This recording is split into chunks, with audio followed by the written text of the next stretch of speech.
Good evening, everybody. So we'll go ahead and get started. I'm Judy Cheatham, the Provost and Vice Chancellor for Academic Affairs, and it's terrible that we're bringing this to you tonight in some ways because it's so tragic. In the other hand, we want you to be as prepared as you can be for anything that comes your way. So tonight, you're going to hear from Homeland Security experts. We're very proud on our campus that we have a criminal justice major, and we have Homeland Security that our own students can study. We're very proud of that. We're very proud that we have our own Director of Security, Josie Brown. What Josie will do is introduce our guests to you. She'll tell you what you need to know, and then they will follow up. So thank you for being here. If anybody says, do I have to come? Yes, this is mandatory for everybody, for our faculty, for our students, and our staff. So thank you again for being attentive, and thank you for being here tonight.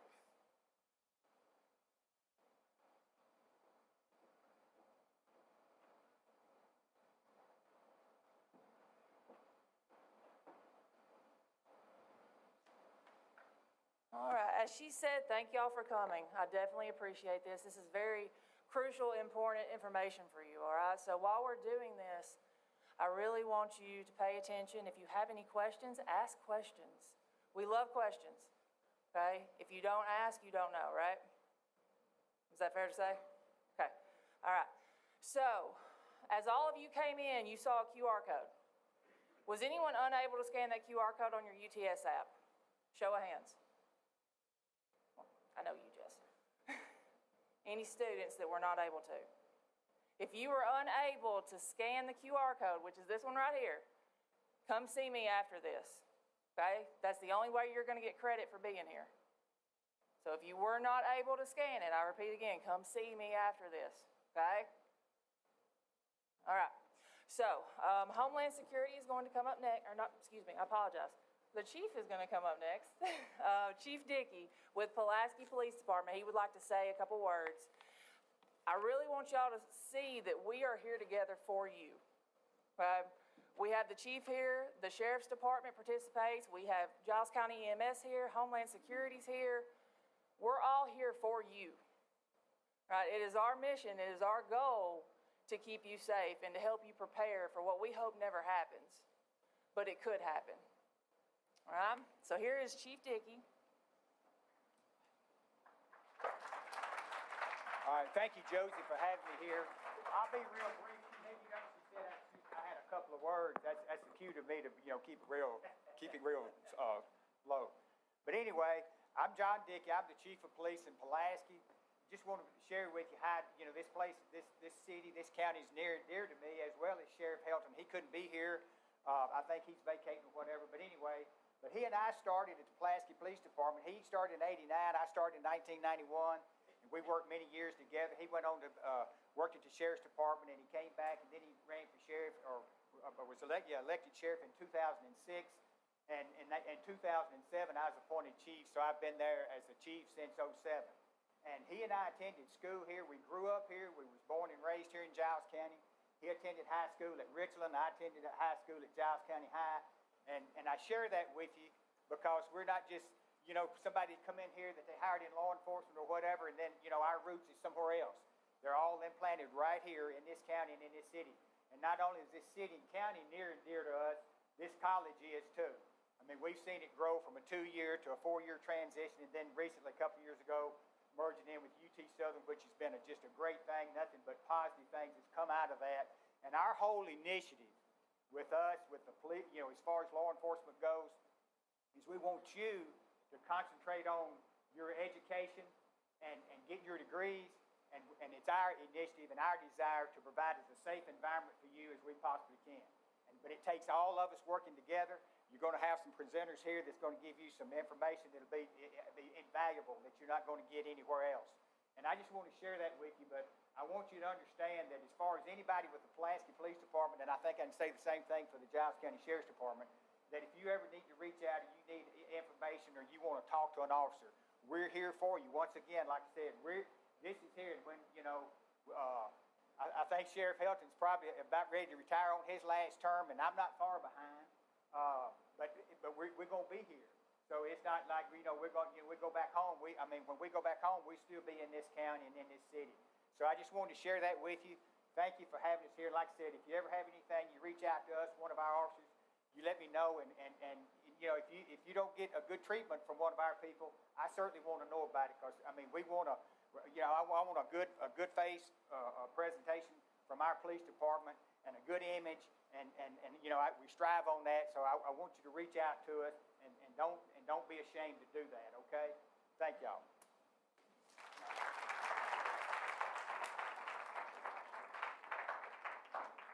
All right, so now we are going to have Homeland Security come up. This is going to be Mario Vigil. Please give him your undivided attention. Any questions you ask, again, I encourage you, please ask questions, all right? Let me start off tonight saying that I wish we weren't here, honestly. I wish this wasn't necessary, but you can't wish it away. So I hope in the next 50 to 55 minutes, give you some information that you never have to use, all right?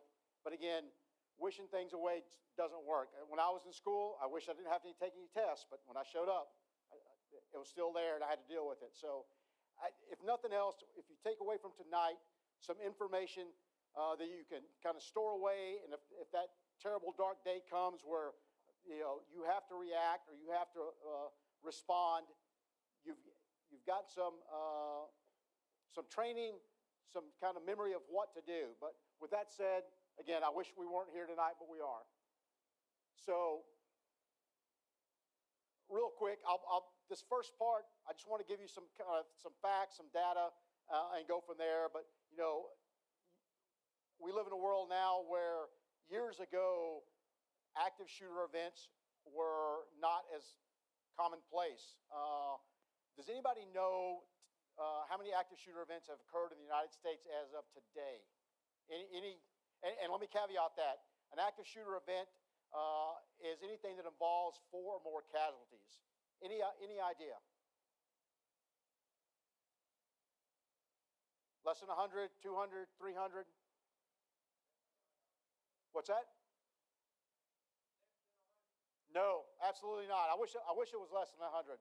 I think as of today, when I checked this morning, it was 576 active shooter events in the United States this calendar year. So, what does the Department of Homeland Security classify as an active shooter? You see the definition up there. So we often talk, and you'll hear me use the term active shooter, but really probably the more proper term, not proper, the more correct term would be active killer. Someone who is actively trying to kill people in a confined or populated area.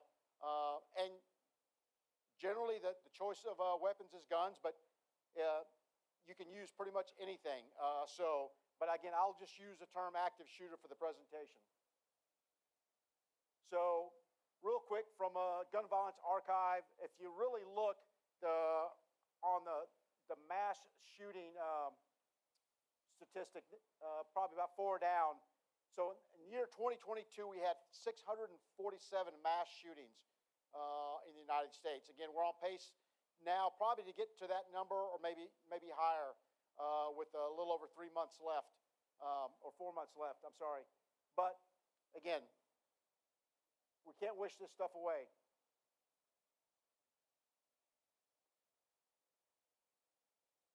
So often talk about, who perpetrates these events, and I've worked closely with the FBI on some cases, and if you've watched any TV and you talk about, the FBI profilers and, hey, can we get a profile of who might likely be an active shooter, all right? And what we found is that there really is no profile that fits in for who might be an active shooter. So there are some things they have in common, but again,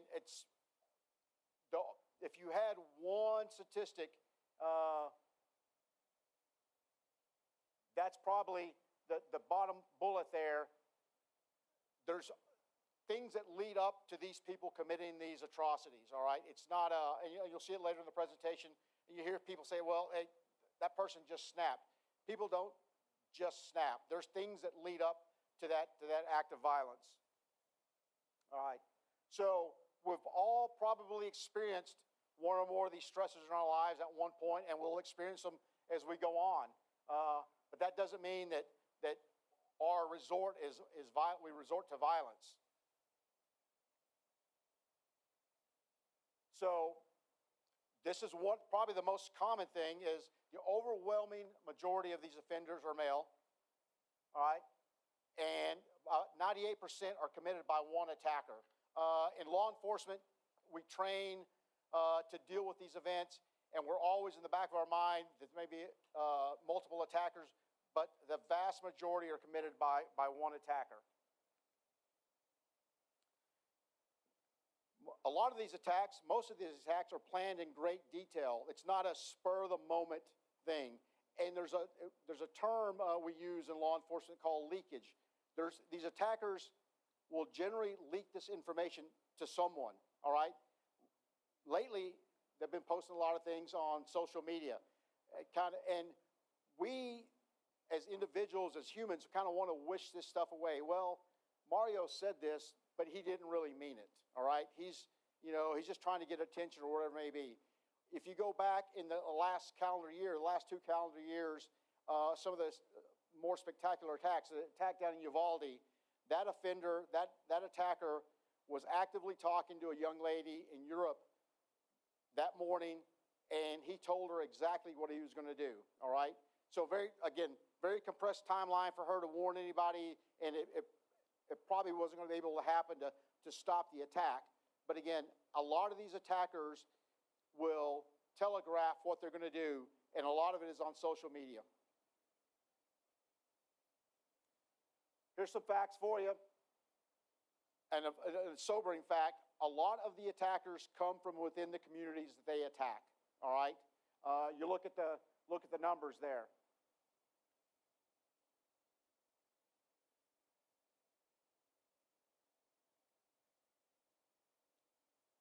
And again, and many of them had a relationship with one or at least one of their victims, if not more. Look at that large slice there in the academic arena, all right? I think back in my lifetime of the first time that I can remember of a school attack was the Columbine attack. I can remember where I was and how shocked I was to watch some of that footage as it occurred, all right? And that led to a lot of changes in law enforcement. But I think it also, what it led to down the road was people were desensitized to these attacks. Can anybody name the latest attack on a school campus, on a college campus? Yes, sir. Morgan State University, right, in Maryland, just about 36 hours ago. But that news cycle is super quick. We heard about it, and now we're on to something else. I remember when Columbine happened, it was a 24-hour news cycle for days. So how will an attack end? All right, what stops the attack? It's likely to end violently, and you see the statistics up there of how it will end. The vast majority of attackers that go into these situations do not survive, either at the hands of law enforcement, in some cases, the hands of an armed citizen, but other cases, they take their own life. Very rarely, and I can only think of one case that sticks out of my mind, where an attacker went into a situation and actually fled and did get away, and eventually turned himself into law enforcement. So how long does an attack generally last? 5 to 10 minutes. What's the general police response?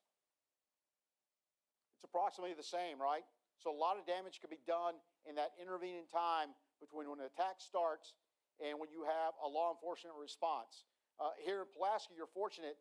You're in the city. The police department is literally a couple of minutes away. They have officers that patrol through the campus. But again, a lot of bad things can happen in those intervening moments and minutes of an attack. So really the gist of this presentation is, what do you do, all right, to increase your chances of surviving an active shooter event?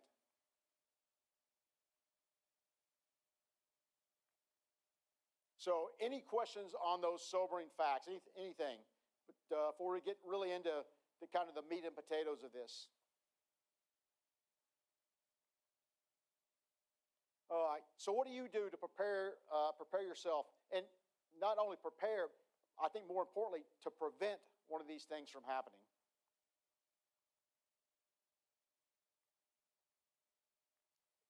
I mean, if you could condense today's presentation into one line, I would tell you, it's have a plan, all right? Be prepared for an unexpected event, all right?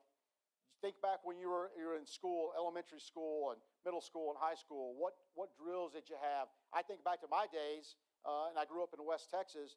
We dealt with tornadoes and things like that. So we had those drills. We never had active shooter drills because it wasn't what was going on back in those days. But have a plan. I have a plan when I go out with my wife and son to dinner, all right?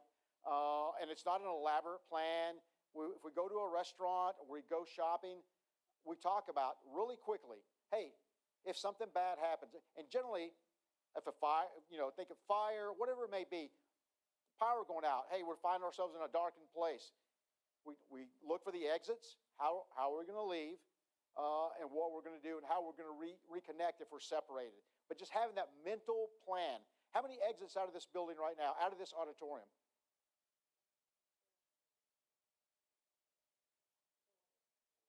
So I heard 4, 5, again. And I'm sure most of you are very familiar with coming in here, right? And so it's kind of second nature. If you had to get out of here quickly, you would not be confused of where the exits are. They're well lit. You can find them quickly. But if you go into an unfamiliar place, just look around. What distracts us most every day? Phone. How many times have we seen people literally walk into things because they're on their phone? All right. I mean, I'm as guilty as the next person. All right.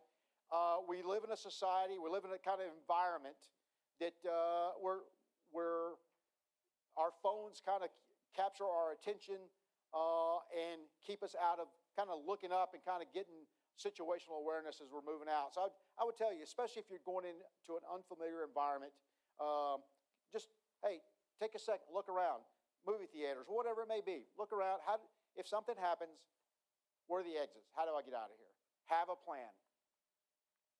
All right? The third one's easy, right? We all have those phones. We can let someone know what has happened or what is happening. All right? But ultimately, you have to be mentally and physically prepared to act. All right? You can't be frozen with indecision. If something happens, you have to make that quick decision of what you're going to do and then act upon it.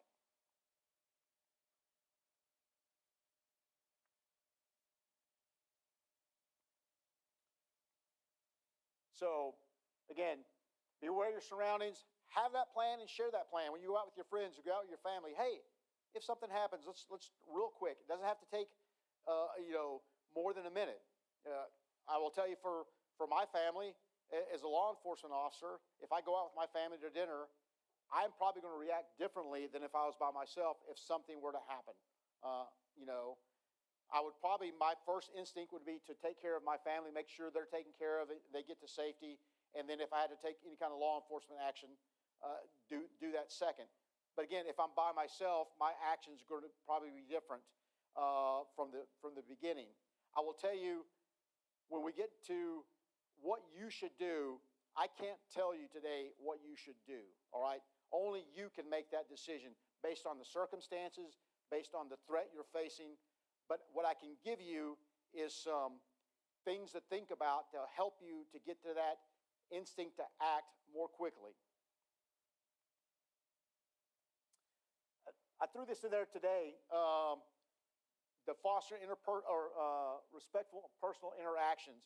how many times, and I am as guilty as the next person, when you're on the road, all right, and someone cuts you off, or someone speeds ahead of you, and you get that little burst. Oh, this is NASCAR now, right? Nobody's beating me. I'm not letting you merge into that lane. You should have merged a quarter mile back when you saw the signs. And I just dial it back. It's like, hey, does it really matter to me if that car gets ahead of me? All right. Again, I think now as a parent, it's like, what actions am I modeling for my son?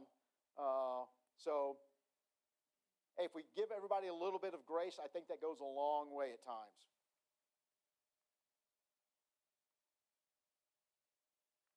So we talked about, I brought that up. You know, I often hear, hey, they were fine one day and the next day they just snapped.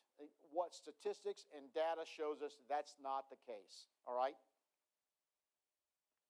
So be aware of indications of potential violence and take actions accordingly.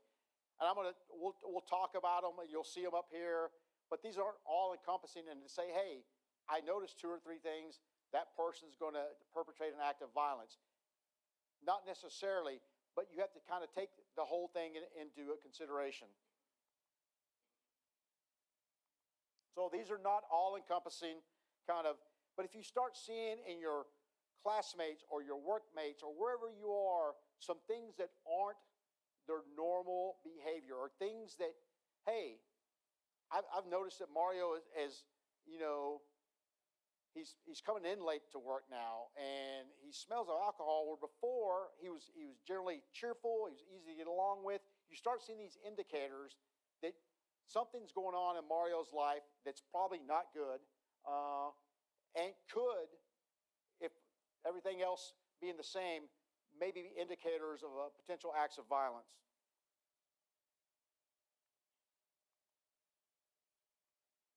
I will tell you that probably the most important one up there is if anyone's making any suicidal ideations or statements, or you know, the flip side of that, homicidal ideations. Hey, you know, starts talking about hurting people.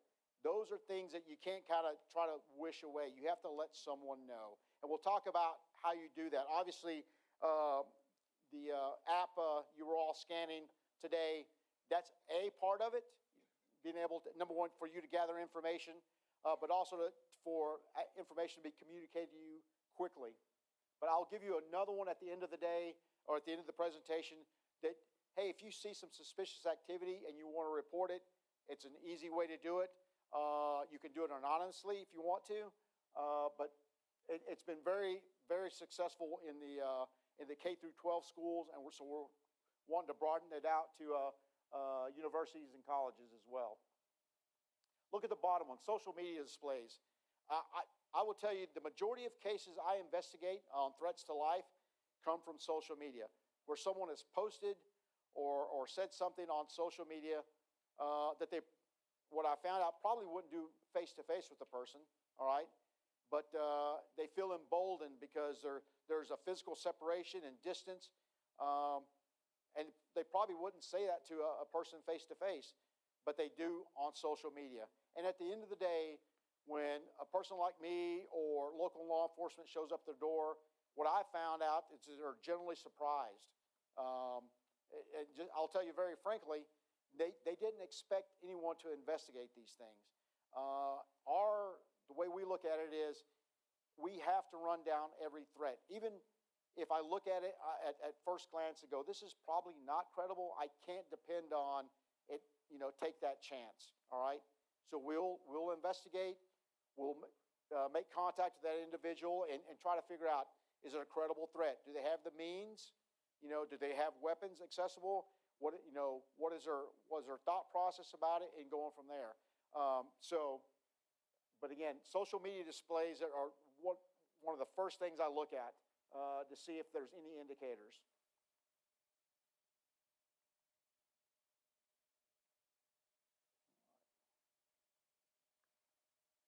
All right, again, how much of our interactions are nonverbal communications, all right? I think we can all especially with people we know or are used to seeing, we can tell if someone is unhappy, if they're angry, just by their body posture, the way they look, the way they carry themselves, their interactions. A lot of our communication is nonverbal, all right? So you can as you go about your day, you'll be able to tell that if people aren't, and then I'll air quotes, acting normally. They're, hey, something's off here, all right?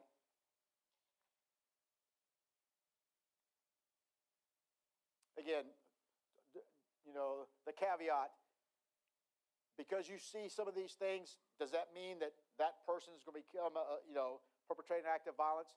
Not necessarily. However, when you take it in totality with all the other circumstances, hey, Mario made some comments about harming himself or others, and I start seeing these other indicators, and at the end of the day, when we look at some of these things, people knew things, all right? They had pieces of that puzzle, and when we do that kind of forensic kind of autopsy on it, we can put it together, but it's too late at that point.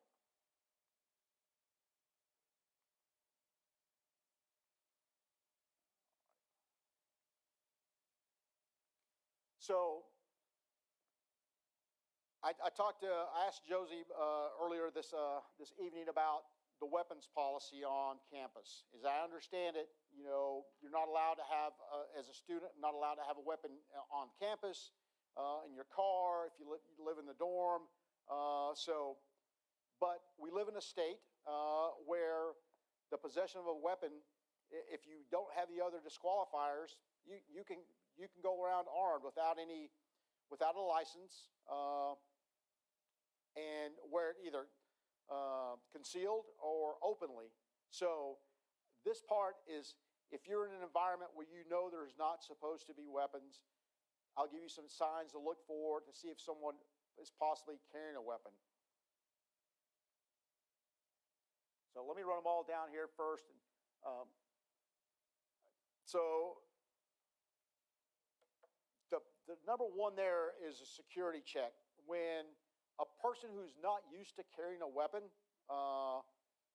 especially a pistol, I see it all the time. They do a security check. They want to make sure it's still there. So I've got a pistol on my hip, so I might do something like press my elbow. Is it still there? All right, or physically touch it. All right, has it shifted around? Is it where I put it? Inappropriate clothing for the environment. All right, you see somebody wearing it's hot. You see somebody wearing a jacket or a long shirt, or where it's like that looks out of place. They're possibly wearing that to cover a concealed weapon they have. The other one, jacket sag, and particularly for men in the winter. I do this all the time when I'm out and about, just kind of looking, saying, hey, you will see men generally will, if they don't have a weapon in a holster, they may put it in their pocket of their jacket in the winter, and you'll see that what we call jacket sag. That jacket will be uneven. It'll physically pull down on one side, and you may see the imprint or the bulge of the weapon. But again, bulges are outlines of the weapon. Years ago, I used to have a 28-inch waist. I do not anymore, all right? My wife's a really good cook. So I probably could not throw on a medium shirt and have a concealed holster, because that thing would just print. You would see it all the time.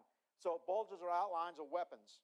It's a quick way to, hey, in an environment where there's not supposed to be a weapon, you need to let someone know.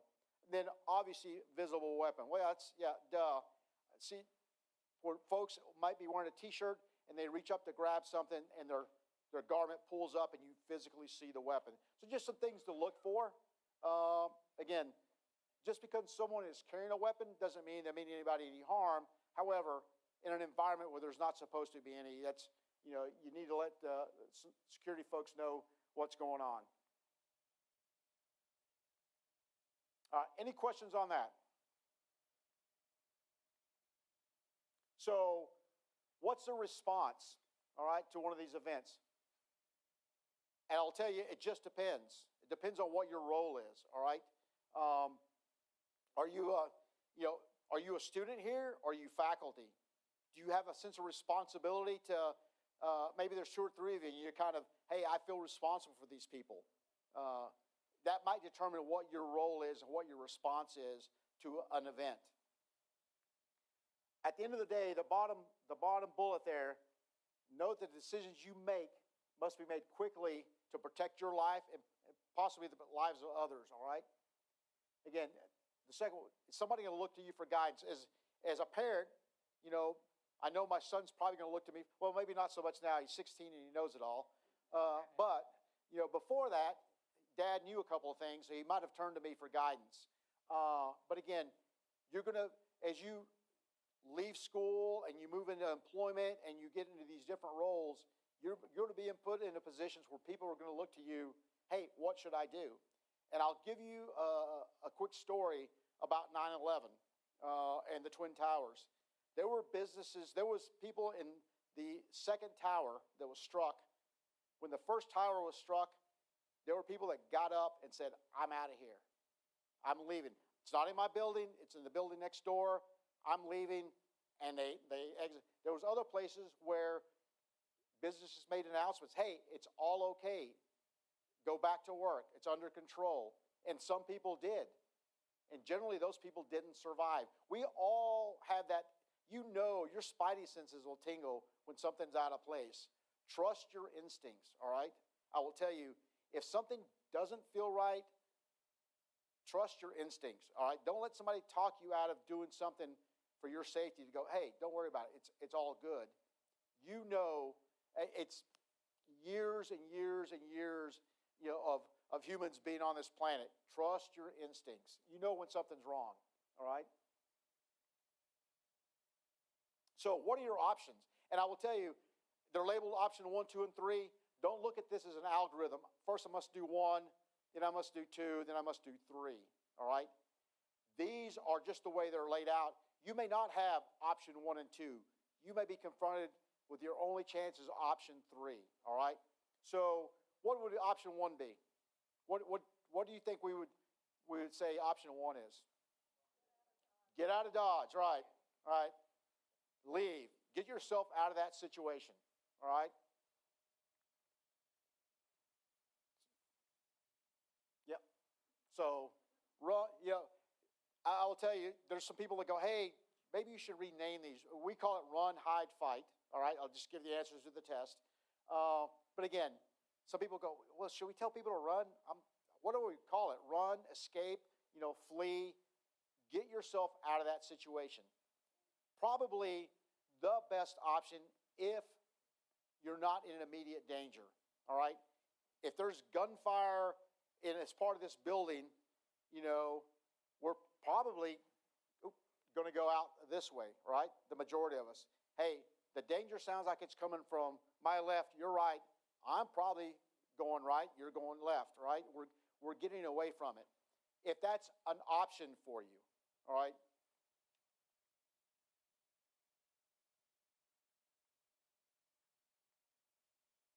All right, regardless of what others are doing, again, it goes back to trust your instincts. Don't let someone talk you out of what your survival instinct, all right? Get to a safe location. What's a safe location? I will tell you, a safe location is where you can't be seen and there's some level of protection from gunfire, all right?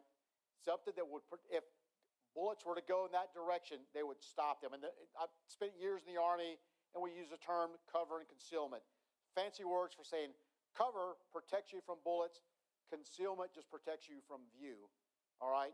You want to get to a place where if you had to stop and, you know, the shooter was on, maybe shooting out a window or something, you were protected from those rounds hitting you, okay?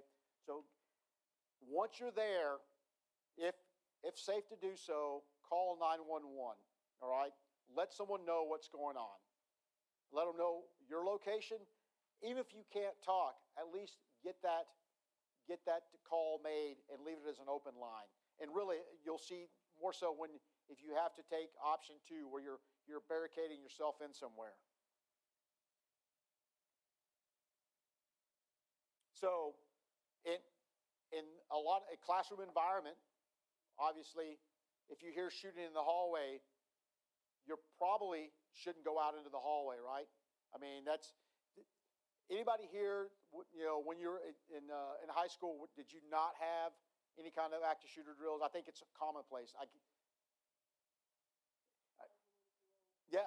Some of us are a little bit more mature, did not have them, yes. But I think our student population here, this is not uncommon for you, all right?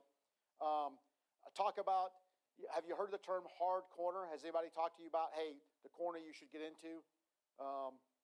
So especially for our faculty in here, we designate what we call a hard corner.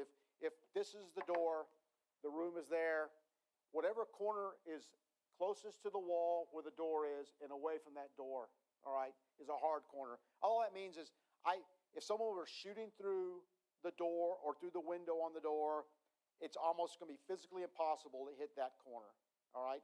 A lot of schools now actually physically mark off that corner where you can see it, they keep it clear, where you can get into that hard corner if you had to. One of the things we advocate is if you're in class, that all doors are closed and locked, all right? And this is a hard thing to do, especially think about elementary school, where you have kids that need to go to the bathroom, they're getting up, they're going out all the time, but sometimes safety isn't very convenient. And it's one of the things we drill. They say, what can I do to protect my students? I will tell you, the number one thing is keep all doors closed and locked, especially if there are students present. I would advocate the same thing for you.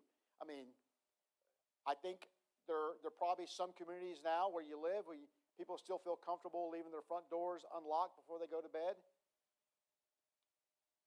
But a lot of places that's not the case anymore. I will just tell you, be cautious.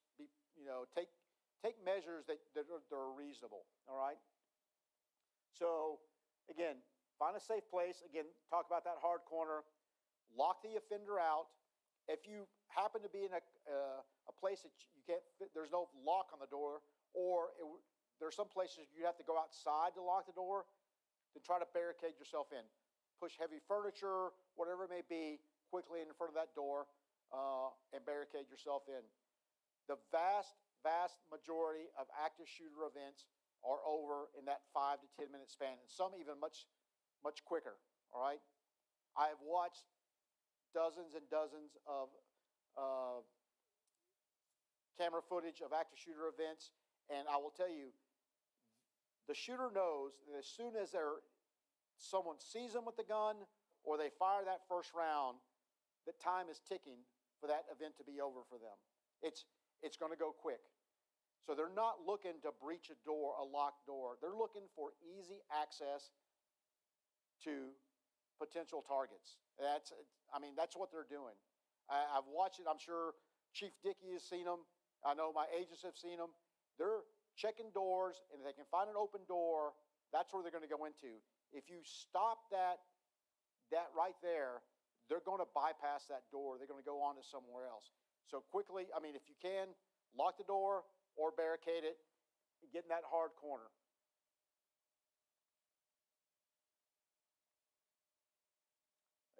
When safe to do so, make that call, all right? We talked about, even if you feel like, hey, the shooter's out in the hallway, I don't want to draw attention to where I'm at, just open that line up, okay? I always kind of chuckle at this, try to remain calm. That's probably the hardest thing to do, but again, and don't think that that's your last option of staying locked in there. Something may happen that forces you to go to option 1 or to option 3. But again, be thinking about, what do I do next? What do I do if that person gets into this room? Or what do I do if, for whatever reason, there happens to be a fire now as part of this event? What do I do? So keep thinking. Don't just, hey, I'm locked into a room and this is where I'm staying till the event is over. So let's talk about when should you open that door?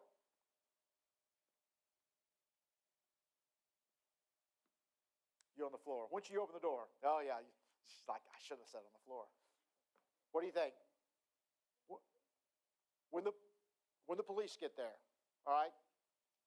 And again, when someone physically comes to that door and you can confirm that they're the good guys, all right?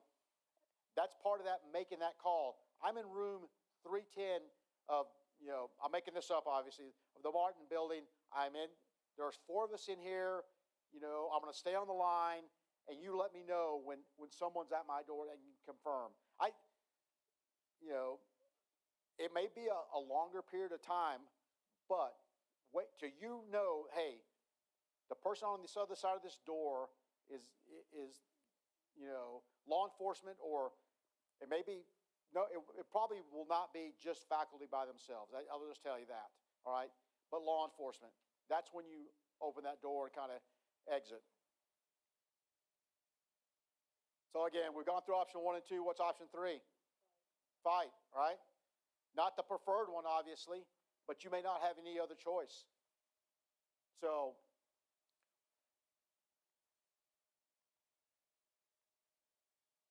again, act as aggressively as possible. If this is your option, and I always think of this as I turn the corner and I'm confronted with the attacker, all right? If I turn my back and run, likely possibility I get shot in the back. I can't hide, right? I can't dart off into a corner. So you have to, and it's got to be a quick, you can't hesitate, all right? Again, commit to your actions. You guys have pitchforks here? I advise you maybe get some pitchforks, all right? I'm sure the chancellor will spring for those, and we'll get every room outfitted with obviously, kind of trying to lighten the mood a little bit. But again, if there's a group of you in a room, hey, if someone comes through this door, what do we do?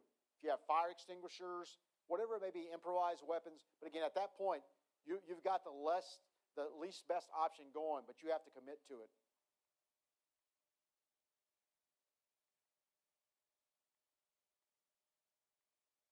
So when you're on the line if you happen to have seen the attacker or have any information, why is this important to provide to the dispatcher or whoever you're talking to on the phone?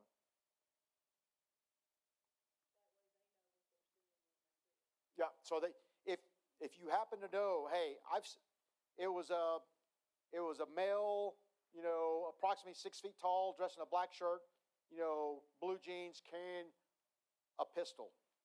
That gives information that they can pass on to responding officers. I will tell you, and I'll give you a personal anecdote. I was one of the responders to the Covenant shooting in Nashville back in March. All right, so I got a call from my deputy director as I was returning back to my building. He said, "Hey, this is going." He gave me the address. He goes, "There's an active shooter event. This address. Go." So I headed that way. Our office is in downtown Nashville. It's approximately about a 16-minute drive out to that school. I made it in a little under 8 minutes. And at the time, what I noticed was, as I started listening to the THP radio traffic, there were a lot of other responders already en route or on the scene. But what I gathered from that, as I got there, I wasn't the first person there. I was probably the 50th person there, or probably more than that. Metro Nashville had already taken care of the situation, had stopped the active killing, but that was unknown to me. So I took the time to get my body armor on, get my rifle out, and move to the building. But again, as a law enforcement officer, if I know what threat I'm facing, I may take that little bit extra time. If I'm facing a person with a rifle, I'm probably going to get my armor on quickly, get my rifle. Again, that's me, and I'm sure every law enforcement officer that might have has their own thought process about how they respond. But again, that's important. I know what the physical description of the person I'm looking for and what they're armed with, possibly. And yet again, I get it with some folks that are, hey, he's armed with an AK-47 with this type of sight. All I need. It's a long gun. That tells me he's armed with a rifle or a shotgun, or he's armed with a pistol. It's all you need to know.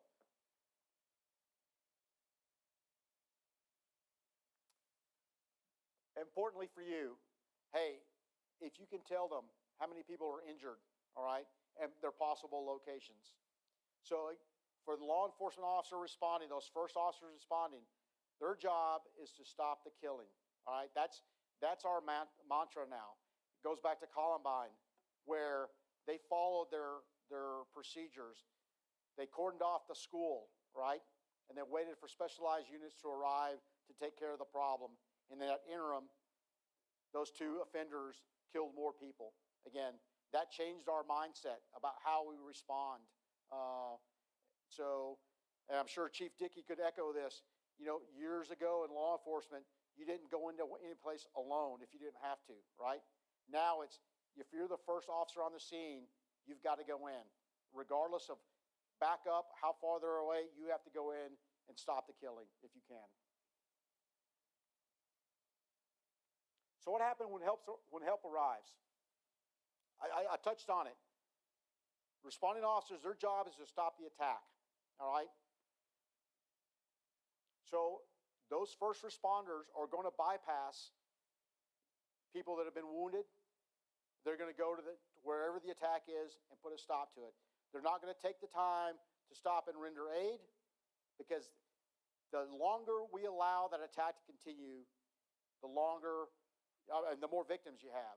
So it's a hard kind of thing to swallow. And when some of our trainings, I had an instructor say, you have to be prepared to step over victims that you know. All right, they're asking for help. Possibly school children that you know. Again, I'm a father. I've got a son in a junior in high school. All right, and go to where you need to stop that attack. So understand that they're going to move to that point to stop the attack. All right. Other folks will come in to provide aid and do what they can in the building. That last part there, how many folks here have any medical training? We have some nursing students in here? All right. Are you a nursing student, ma'am? All right, so do you, as a nursing student, do you feel like you have an obligation to help? Why do you feel that?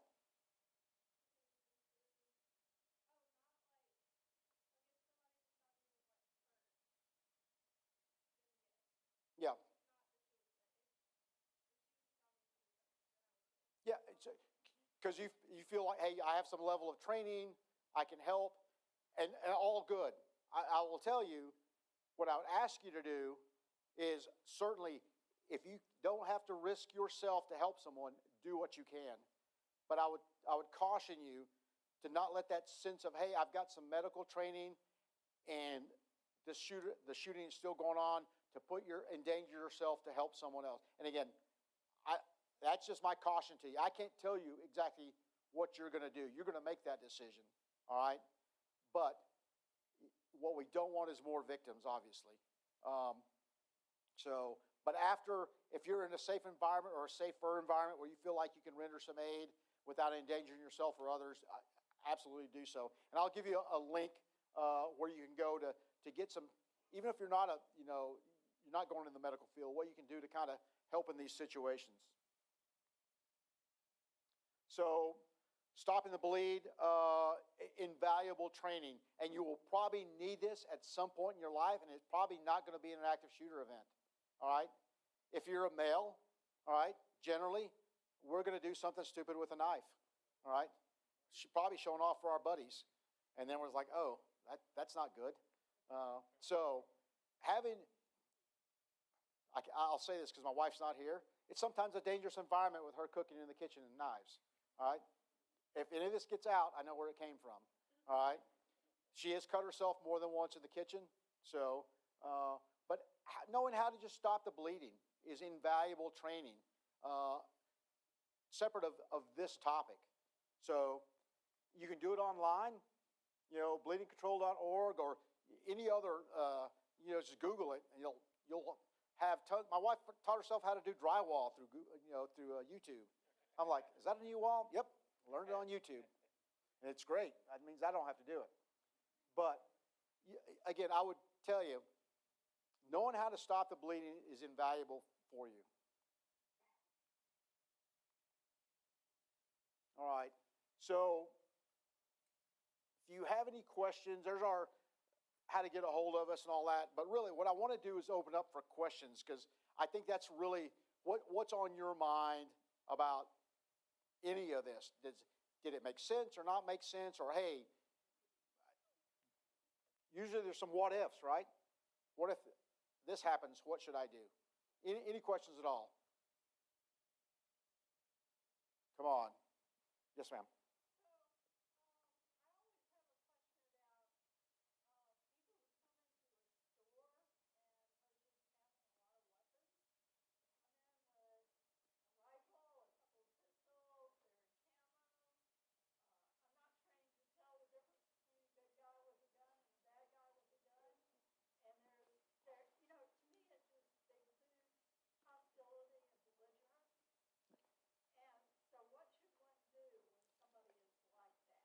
I would tell you what you should do if you're ever in a situation where you feel uncomfortable is to get yourself out of that situation. If I was in that situation where I would just, again, having, in our state, carrying a weapon even openly is not illegal, all right? And I fully understand where you're coming from. But I will tell you, if you're in a situation that you're not comfortable being in, separate yourself from that situation. That's, hey, I can do my shopping later. Again, and this is Mario speaking. I think there's a very, very small segment of our population that wants to kind of shock the conscience a little bit and say, hey, I'm not doing anything illegal. But you understand that it's probably being viewed by the vast majority of the rest of the people as like, that's kind of, you're almost like acting out. Hey, just because you can doesn't mean you should. So I would tell you, ma'am, that in that situation, whatever situation you're in that you're uncomfortable, separate yourself from that situation. Again, that's probably the best advice I can give you on that. And if you feel like, hey, this could go bad, you can make the call. You can call the authorities and let them investigate. But yeah, it's not illegal to openly carry a weapon, even multiple weapons. And generally, obviously, there's places that are posted that you're not allowed. Schools, wherever it may be posted. There's all these other little caveats that go along with it. But Chief, what would your advice be? Well, pretty much what you echoed. I mean, I think I understood the question. If you was at a store, not a school, and somebody came in with multiple weapons or whatever. Yeah, because here's the deal. If they're get yourself out of the situation as quick as you can. And like I said, you rely on your instinct. Let me share this with you. As far as this group of people right here, a lot of us probably sitting here thinking, I don't know really what I do. I'm going to change my mind on that. You didn't get to this far in your life, being able to attend college and not rely on your instinct and what you do in a bad situation. You'll know what to do when it happens. I promise you. And as long as you're doing something, okay, as long as you're doing something and not doing nothing, it will be a valuable asset. So take it at that situation where you're in a store and that happens. If somebody comes in, there's either one of two things. They have no motive. They have a motive to do good, to shop and move on or whatever, or they have a motive to do bad. And if you leave that store and it's just them in there because you're scared and you get somewhere and you call 911, if they were going to do bad and steal or whatever, they was going to do that with you in there. If they're going to do the right thing, they're going to hang around and like, well, wonder where they went.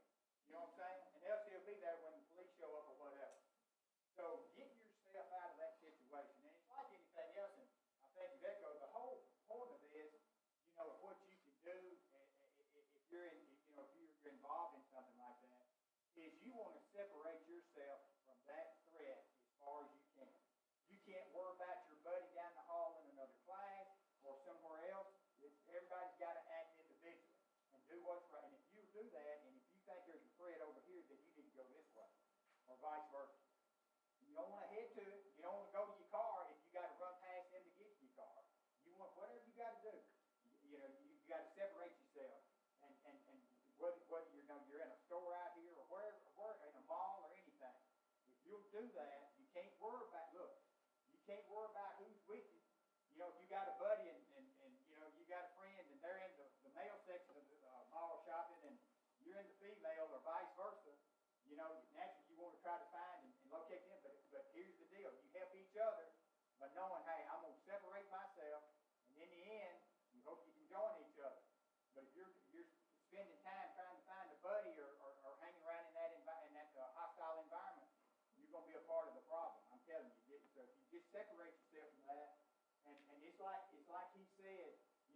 ago, you wouldn't. I mean, you know, two officers, a single officer would not engage a violent threat. But let me tell you, our people are equipped now, and I'm not going to get into detail, but I can promise you, if we have an incident here and it's only one person, that they're going to be equipped to engage that.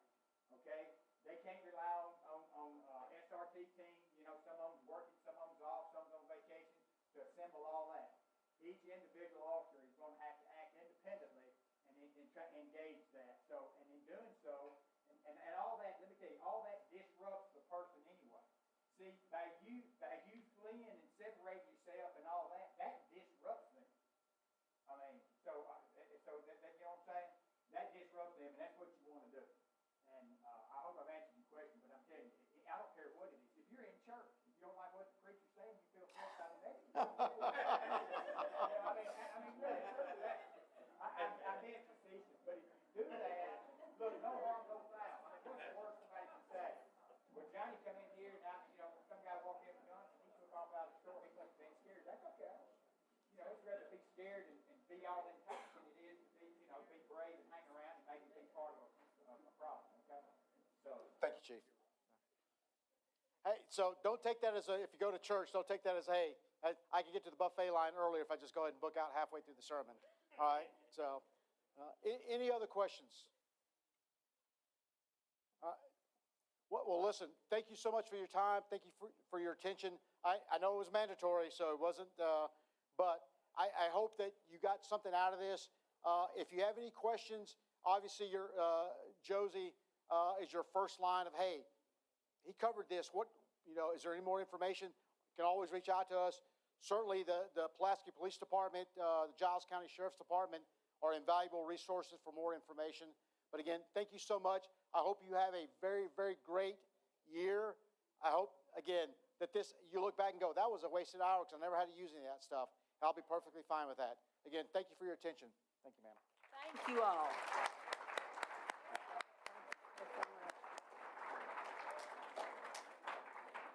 So you've met the best. So this is Tennessee State. These folks work in Nashville. We have our own agent assigned here. So join me one more time in thanking them for making this trip to help us.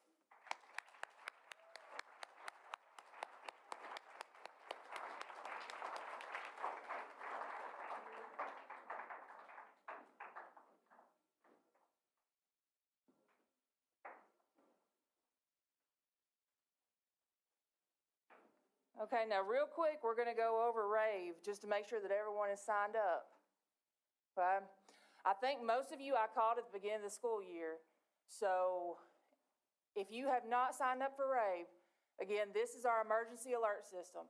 So if we were to have an active threat on campus, this is how we notify you to get to a safe place. This is how we tell you what's going on. It is entirely up to you if you want to opt into the text messages. I highly encourage you opt into the text messages. You will automatically receive emails, though. Because you have a UTSouthern email, you will get it that way. But how many of you get notifications on your phone when you get an email? Some of you do. I'm proud of y'all. Look at that.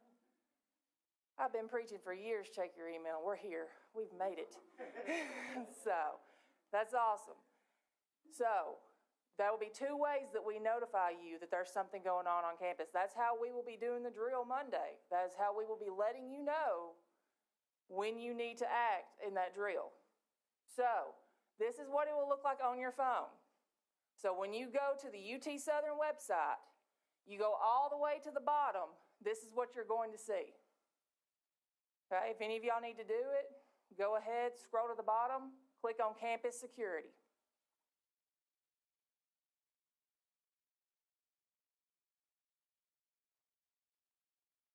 Oh, wow.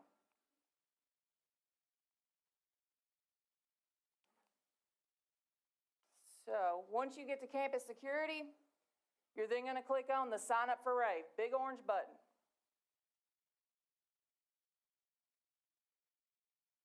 Okay, once you push that, you're going to see where it has RAVE Systems in orange on that screen. You're going to click on that link.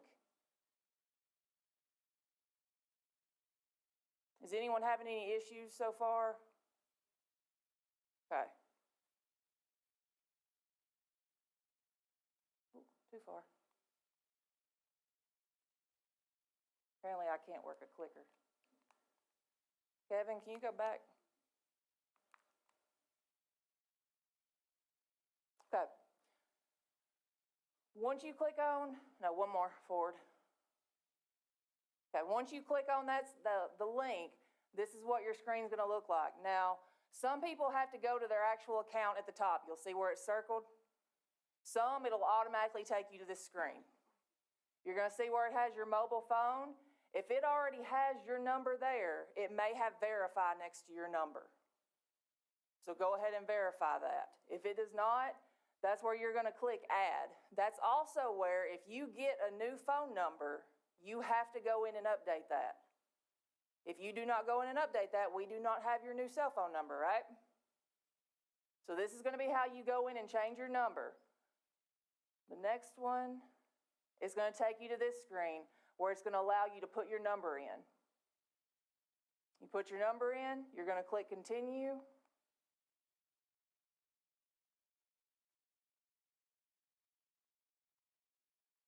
Kevin, will you go to the next one, please? Thank you. That's where you're gonna confirm your carrier, Verizon Wireless, T-Mobile, AT&T, whatever have you. Make sure that's correct. Click continue or confirm.